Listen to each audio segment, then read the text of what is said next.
Next pattern అండి, new design అయితే launch అయిందనమాట. సో ఈ రోజే స్పెషల్ కలెక్షన్ ఇది. ఇంకా మార్కెట్ లో అందరి దగ్గరకు వస్తూ ఉంటాయి చూడండి. సో మన దగ్గర అయితే ఫస్ట్ వచ్చేసాయి. చెక్ చేసి కొంచెం ఫాస్ట్ గా ఆర్డర్ చేయండి. ఎల్లో, డార్క్ ఎల్లో అన్నమాట. ఎల్లో కూడా డిఫరెంట్ షేడ్. సో ఎగ్జాక్ట్ మీకు కనిపిస్తున్న కలరే.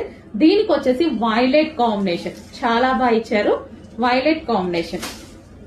సో సారీ కూడా ఒకసారి ఓపెన్ చేసి చూద్దాము. ఇది వచ్చేసి మనకి బ్లౌజ్ పార్ట్ అండి. అండ్ ఓవరాల్ శారీ ఒకసారి చూద్దాము.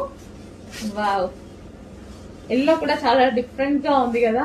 Yellow with violet combination with foil print. So మనకి బార్డర్ మీద శారీ మీద కనిపించేది ఫాయిల్. మంచి వాషబుల్. ఫాయిల్ అయినా సరే ఇది వాషబుల్. మనం ఎప్పటి నుంచో యూజ్ చేస్తూనే ఉన్నాం. పట్టోల దగ్గర నుంచి యూజ్ చేస్తున్నాము. ఇది జార్జెట్.